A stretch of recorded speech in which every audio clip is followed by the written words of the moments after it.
اگر آپ نے ابھی تک ہمارا چینل سبسکرائب نہیں کیا تو ابھی سبسکرائب کریں اور بیل آئیکن کو کلک کر کے ہماری لیٹسٹ ویڈیوز کے بارے میں اپڈیٹ جانیں.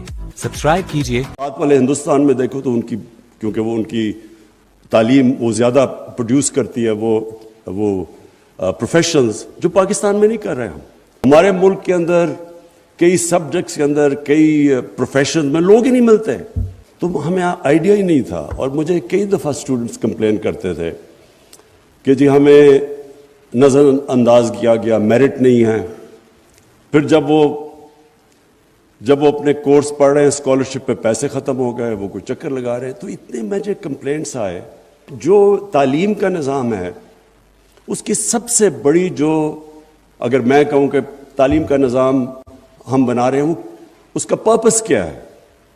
اس کا سب سے بڑا پرپس ہونا چاہیے نیشن بلڈنگ. سیکنڈلی وہ تعلیم جو نیشن کو بلڈ کرے، اس طرح کے سبجیکٹس کو پروموٹ کیا جائے. ان کا کنیکشن ہو نیشن بلڈنگ اور ملک کو اٹھانے کا. وہ ابھی کنیکشن نہیں ہے. کئی سبجیکٹس ہیں ان کی ریلیونسی ختم ہو گئی ہے پاکستان میں. ہمارے ملک کے اندر کئی سبجیکٹس کے اندر کئی پروفیشن میں لوگ ہی نہیں ملتے، اور ان کو اگر ہم لیتے ہیں تو ان کی اتنی زیادہ ان کو سیلریز پرائیویٹ سیکٹر پہ دینی پڑتی ہیں. اگر ساتھ والے ہندوستان میں دیکھو تو کیونکہ وہ ان کی تعلیم وہ زیادہ پروڈیوس کرتی ہے وہ پروفیشنز جو پاکستان میں نہیں کر رہے. ہم کنیکشن نہیں ہے. پھر ایک پینل آف ایکڈیمکس وہ پھر اس کے اوپر بیٹھے ہوں اور وہ کانسٹنٹلی ریویو کر رہے ہوں کہ اسکالرشپس کس سبجیکٹس میں دی جا رہی ہیں، ان کے اندر کیا میرٹ ہے، ملک کا ڈائریکشن کیا ہونا چاہیے. مثلا ٹیکنالوجی کی دنیا کے اندر ایک انقلاب آیا ہوا ہے جو سب سے بڑا، جو اب جس تیزی سے ٹیکنالوجی بڑھ رہی ہے، تو اس سے کیا ریلیونس ہے؟ کیونکہ ہمیں اسکالرشپس کے ذریعے اس طرف ڈائریکٹ کرے اپنے یوتھ کو. اور پھر جو رحمت للعالمین یہ ہم نے انٹروڈیوس کرائی ہیں اسکالرشپس. یہ کیوں کروائی ہیں؟ میں کئی دفعہ سنتا ہوں کہ جی دیکھیں آپ، یہ ہر عجیب چیزیں سنتا ہوں، کیونکہ لوگوں کو بدقسمتی سے سمجھ ہی نہیں ہے کہ وہ رحمت للعالمین وہ کیا ہستی تھی، وہ کتنا بڑا انقلاب آیا تھا دنیا کی تاریخ میں. وہ ہمارے یوتھ کو نہیں ابھی تک سمجھ آ رہی. جب تک ہم اپنے یوتھ کو نہیں بتائیں گے کہ جو مدینہ کے اندر کتنا بڑا دنیا کی تاریخ کا انقلاب آیا تھا، جس کی وجہ سے اللہ کا حکم ہے کہ نبی صلی اللہ علیہ وسلم کی سنت پہ چلو. وہ کسی وجہ سے اللہ نے کیوں حکم دیا تھا؟ اللہ تو بے نیاز ہے ہماری بہتری کے لیے. جو بھی معاشرہ ان کی سنت پہ چلے گا اور جو مدینہ کی ریاست جن اصولوں پہ کھڑی کی گئی تھی وہ اوپر چلا جائے گا. جو انسان اس راستے پہ چلے گا وہ اوپر چلا جائے گا. کیونکہ یہ بڑا امپورٹنٹ ہے سمجھنے کے لیے کانسیپٹ. ہمارے نبی رحمت المسلمین نہیں تھے، رحمت العالمین تھے. سب انسانوں کے لیے رحمت بن کے آئے تھے. کیونکہ سب انسانوں کے لیے رحمت بن کے آئے تھے، جو انسان ان کے راستے پہ چلے گا وہ اوپر چلا جائے گا. اگر آج آپ نے دنیا میں معاشرہ دیکھنا ہے جو ان کے راستے پہ چل رہا ہے، میں آپ کو کبھی آپ اسکینڈینیویا چلے جائیں، سوئٹزرلینڈ چلے جائیں، زیادہ تر جو انہوں نے اصولوں پہ مدینہ کی ریاست کو کھڑا کرا تھا وہ لوگ اس پہ چل رہے ہیں اور خوشحال ہیں. پراسپیرٹی ہے ان معاشروں میں. تو اس لیے ہے کہ وہ جو انہوں نے پرنسپل سیٹ کیے تھے.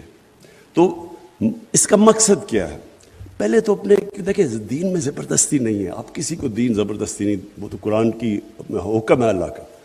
لیکن یہ ہمارا فرض ہے کہ اپنی یوتھ کو ہم بتائیں تو صحیح وہ کیا پرنسپلز تھے. سب کو پتہ ہونا چاہیے. پھر چوائس آپ کی ہے. آپ نماز میں پڑھتے ہیں اللہ ان کے راستے پہ لگا جو نعمتیں بخشی، ان کے نہیں جو غلط راستے پہ چلے گئے. تو وہ تو اللہ نے ہمیں چوائس دی ہوئی ہے دو راستوں پہ.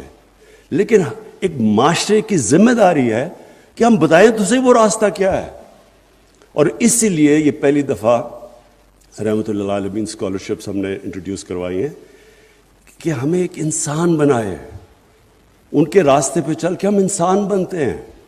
اور پاکستان جو بنا تھا اس کا مقصد ہی یہ تھا کہ ہم نے علامہ اقبال کا جو کانسیپٹ تھا کہ ہم نے ایک عظیم قوم بننا ہے، کیونکہ ہم مثالی اسلامی ریاست بنیں گے، فلاحی ریاست. تو ہم وہ بھی اب، اور میرا یہ ایمان ہے کہ جو بھی اس راستے پہ اگر ہم ان کو سمجھا دیں کہ ان کا راستہ کیا تھا تو وہ لیڈرز پروڈیوس کرے گا. کیونکہ یاد رکھیں کہ مدینہ کی ریاست میں دنیا کی تاریخ میں اتنے تھوڑے ٹائم میں اتنے عظیم لوگ پیدا نہیں بن گئے جو اس ریاست میں بنے تھے. تو یہ تو فیکٹ ہے ہسٹوریکل. سو اس لیے اس کا ایک مقصد ہوگا کہ ہم اپنے یوتھ کو ٹیکنالوجی کی طرف اسکالرشپس پہ لے کے جائیں جو لیٹسٹ ٹیکنالوجیز ہیں. دوسرا ان کو انسان بنائیں جو رحمت اللہ عالمین کی ان کی بیسک تربیت کریں.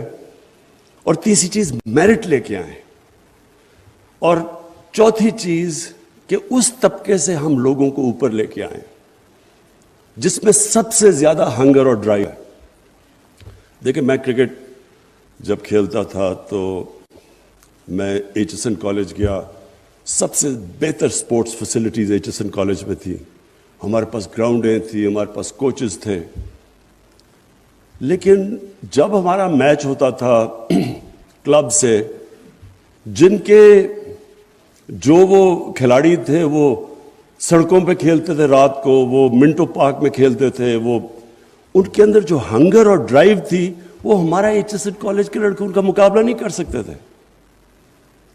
اسی طرح نمل یونیورسٹی میں نے دیکھا کہ وہاں 92% اسکالرشپس پہ بچے ہیں. سب زیادہ تر غریب گھرانوں کے ہیں، میرٹ کے اوپر آئے ہیں. نمل یونیورسٹی جو بریڈفورڈ یونیورسٹیز کی ڈگریز افیلیٹڈ تھی، آدھی 50% کو فرسٹ ڈویژ ملتی تھی بریڈفورڈ میں، کیونکہ وہ محنت بہت کرتے تھے. بریڈفورڈ پہ یونیورسٹی سے جب پروفیسر نے آ کے ان کو دیکھا تو وہ کمپیئر کر رہا تھا کہ بریڈفورڈ میں ان کے اسٹوڈنٹس وہ مقابلہ نہیں کر سکتے کیونکہ جتنی وہ محنت کرتے تھے، جتنی ان کی ہنگر اور ڈرائیو تھی.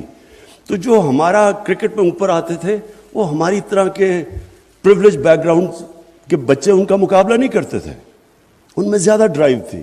تو ہم چاہتے ہیں کہ ہمارے ملک میں جو ڈرائیو ہے جس سیکشن میں، ان کو ہم اسکالرشپس دے کے اوپر لے کے آئیں. اور اسی لیے یہ اسکالرشپس کے اندر میریٹوکریسی ہمیں چاہیے. یہ جو اب پورٹل بنا ہے اس میں یہ انشور کریں گے ٹرانسپیرنسی، میریٹوکریسی. پھر کمپلینٹس کیسے آتے ہیں، ان کمپلینٹس کی ریڈریسل ہوگی. یہ جو بالکل ابھی بات ٹھیک کی گئی کہ اسٹوڈنٹ کے پیسے رک جاتے ہیں، وہ دھکے کھاتا پھرتا ہے، کبھی ادھر بھاگتا ہے کبھی ادھر، یہ سارا کچھ اس پورٹل کے اوپر ہم ایڈریس کریں گے تاکہ جو ہمارے اسٹوڈنٹس آئیں ان کو صرف اپنی پڑھائی کے اوپر توجہ دیں. ان کو یہ فکر نہ ہو کہ یہ جو پرابلمز ان کو آتے ہیں جب ایک دفعہ اسکالرشپ مل جائے تو اسکالرشپ بھی میرٹ میں ملے، اور جب مل جائے تو ان کو یہ پھر پرابلمز نہ آئیں جو کہ ہمارے نوجوانوں کو بعد میں پرابلمز آتے ہیں. مجھے کئی دفعہ ہم نے باہر بھیجے ہوئے ہیں اسٹوڈنٹس اسکالرشپ پہ، ان کی میسج آتی ہیں کہ جی پیسے رک گئے ہیں. ایسے کبھی کوئی چیز نہ ہو. اور اس